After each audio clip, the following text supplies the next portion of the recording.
we work together, and if it's an hour or 2 hour session, you're probably looking at 2 points maximum. That's more than what you can kind of handle.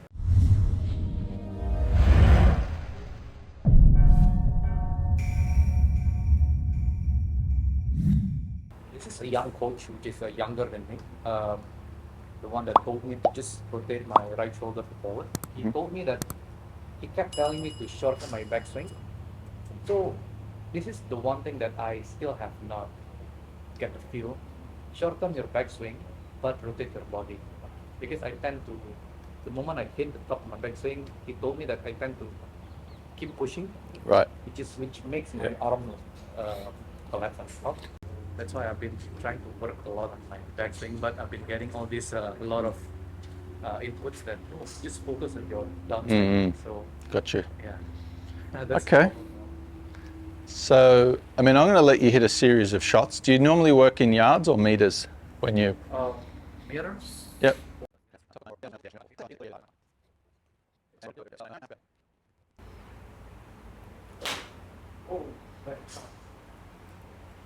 You obviously haven't hit any balls today, right? So I'm going to close my eyes the first like 5 shots. I'll just let you get warmed up.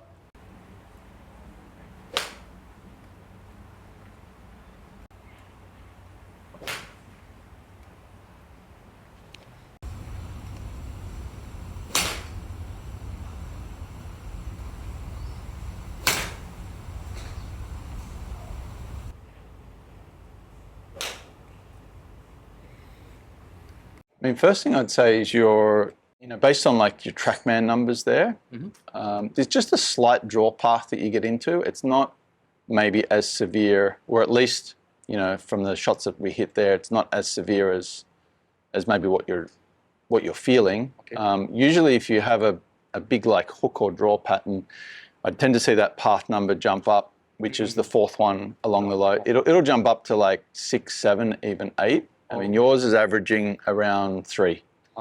That last one was 4, and that did have a bit of draw, but it's averaging around 3. So it's actually not too bad to see a soft draw. It could tighten up a little bit, but I wouldn't say it's way off. Yeah. Okay.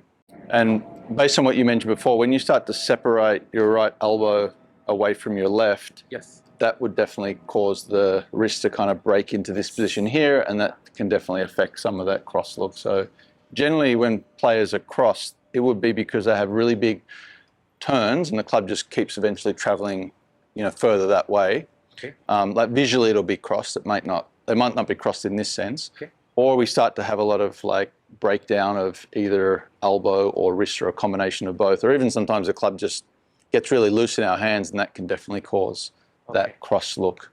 And look, sometimes that's manageable in a downswing, and sometimes it needs to really be cleaned up, otherwise you'd have contact issues. Yeah. Setup looks great. I mean, if I was going to design a setup for someone to hit a draw, it's exactly where you are there. You've got the ball sort of centered, hands a little bit forward. At this stage I wouldn't adjust or change that, because you don't have a really severe draw pattern. If you're hitting the ball really, really clean and you said, I want to reduce the draw, we could move the ball a little bit forward. Okay. And that would actually start to move the direction of the swing a little bit more to the left. Okay. But for me, it's not really a priority because, again, you're not hitting all the shots solid the way that you want to. Yep. Yeah. Let's just have a little run through here. Okay. Oh, there you go. There's some good stuff going on so far. There you go. Okay, so there's a little bit of that little sort of load or that position there. That's the one thing that all the other coaches told me to ignore. Ignore this, or ignore from there to there? From the half swing to the top, the one where my trail arm starts to break from the body, I guess. Yep. Say that it's still okay. He kept, one coach, I remember one Irish coach was in Indonesia. Don't you see Rory swing? Something like that. Like, well, he's a professional, and I'm not. Right. I'm not able to like to manage that coming down. Yeah. I mean, what you do really nicely, halfway back here, you've got great width in the swing, and you've got quite a decent amount of rotation. Okay. What I kind of see happening, which you already kind of mentioned, I'd say almost like you can't really turn much more. Yes. Here. You're almost like fully turned, and you've either got two options there. You start your downswing from there, which kind of means that it's going to be way too short. Okay. Or you have to start adding more range of motion through the golf club. Okay. And you do it with what I would call a bit of like a late collapse. These aren't quite synced up. Yeah. So there's a little bit of a late collapse, or if you want to say a little bit of a late sort of loading or folding of this right arm behind you. So a lot of what you mentioned was correct. Okay. Yeah. I feel like from a sequence standpoint in the backswing, you're going to be better served to have a lot more fold in this part of the swing. Now, when I say fold, I would say the right arm, the right arm ideally at this point, we want to see that folded, let's just say at around 120 degrees roughly. So yours is pretty close to dead straight. It's not dead straight, but it's probably only folded about 30 degrees if we agree that we start at like 180, right? We start kind of there, your right arm. So we actually want to see a little bit more fold in there, about 120. Okay.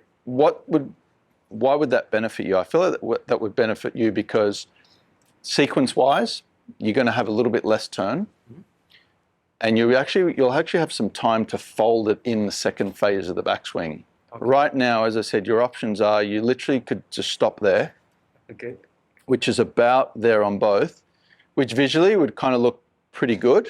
The club wouldn't look as crossed. But again, you just wouldn't have any firepower on the downswing. So it has to be some loading there.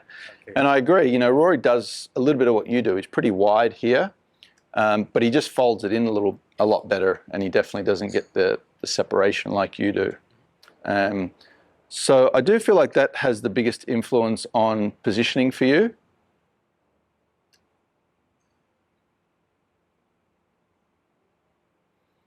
And I mean, there's some good stuff in here. I don't feel like your downswing moves as poor as what you think. I can see what's going on there, but again, when your arm swing, in your case, eventually like travels beyond your turn and you fire, your arms get left behind. So that's what causes some of the downswing sequence to get lost, if you like, and certainly doesn't have the look that you're after in transition.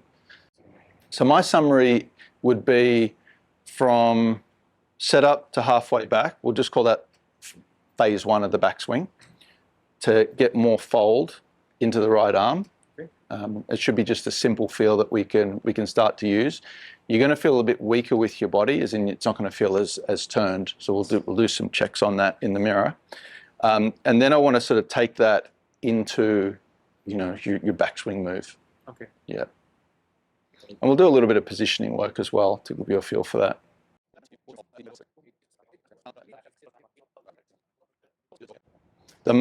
Just to review what I mentioned, the main area that I think is really important for you is to get more fold in the elbow halfway back. Yeah.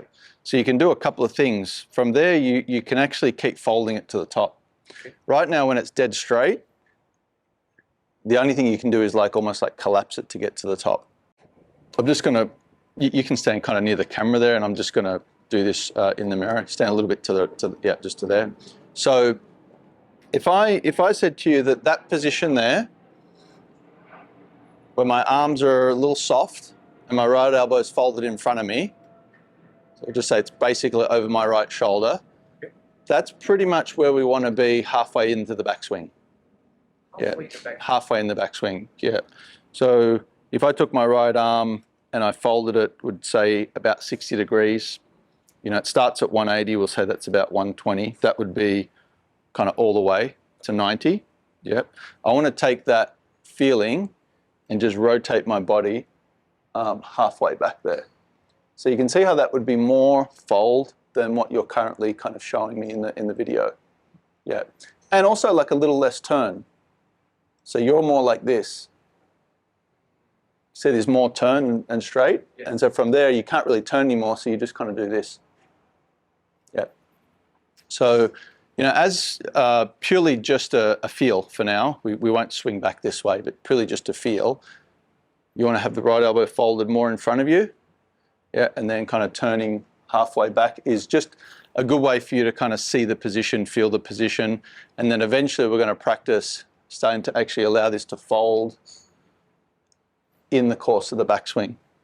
But that's a really good checkpoint for you, and at this stage I do a lot of swings where you're stopping at left arm parallel and then taking it to the top. And I said I'll guide you a little bit along the way. Yeah, so let's practice that.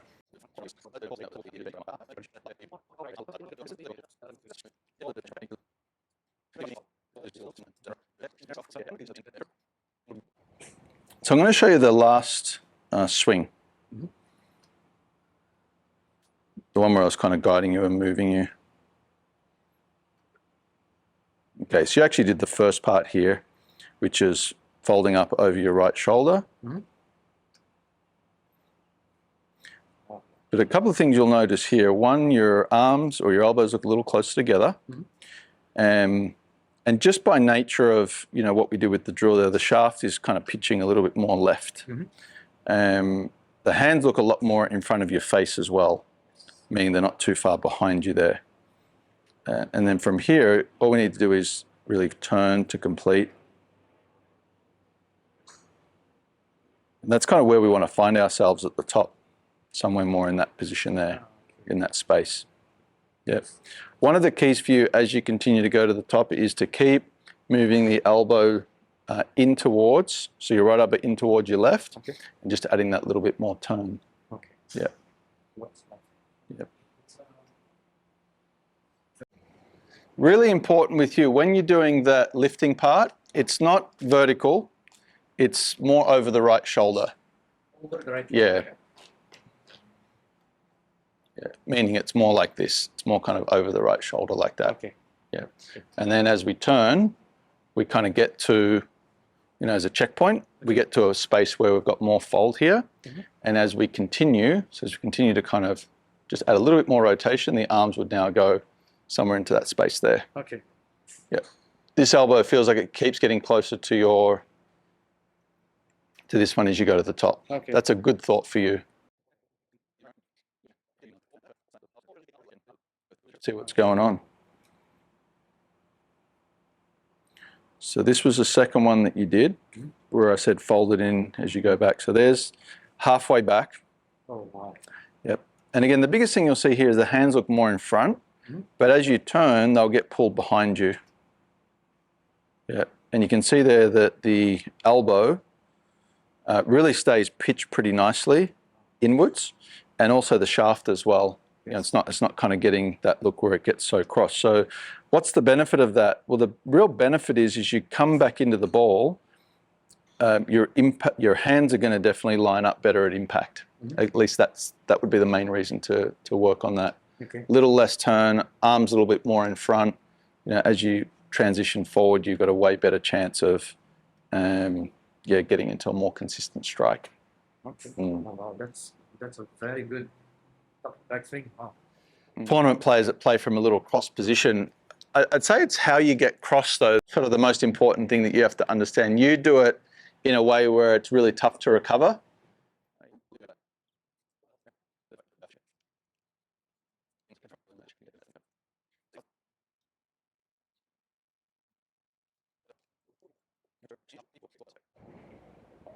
Good. So really important, as you're turning to the top, you want to feel like you're keeping a little bit of pressure this way. Can you feel it's going out a little bit? Oh, okay.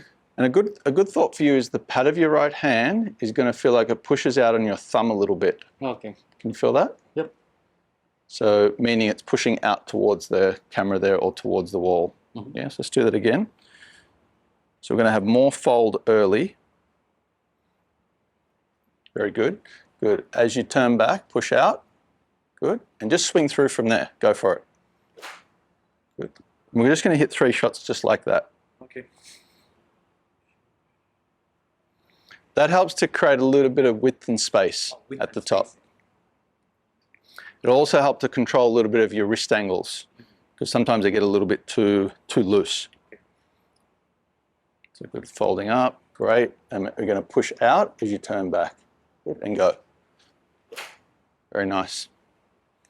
So straight away I can hear a different sound to the shots. The impact's starting to sound a little bit more solid. Yes.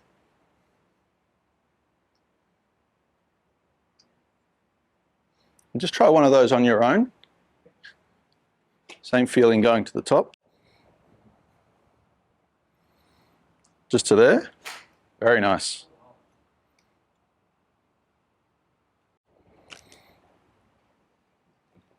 So again, just Feel, yeah.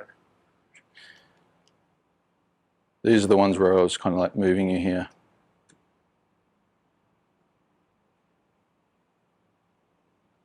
So you can start to again see when you keep just that little bit better, I'd say, wrist structure, that also helps with the pitch of the shaft there. Yeah. And this one you did a great job. I mean, this is all on your own. You can still see it wants to go there, but it's so much less. Yeah, so much less. Yeah. And as you know, we were speaking before, a little bit is going to be okay, especially if you do it in the right way. You know, if you do it in a sort of unfunctional way, it's going to be hard to come back and find the ball consistently. So I'd say that's starting to get way more functional, the way that you're doing that. That's already way better than when I just started. Oh yeah. Just going for accuracy. That's. And the last shot that you hit there, which is interesting, the attack angle's nice. You know, you hit down the ball. That was a pretty solid strike. If you look at the club path, it goes down to like 1.6. Yeah, and some of the earlier ones were at like 4. So definitely in your case, when the shaft is pitched a little bit more this way, it's going to come back a little more in front and a little less behind. That to me takes care of like your direction, you know, your overdraw. Overdraw. Yeah. Because you're already setting up for a slight draw, and that's actually a really nice draw number. Just having that club path around 2 to the right is what you're sort of looking for there.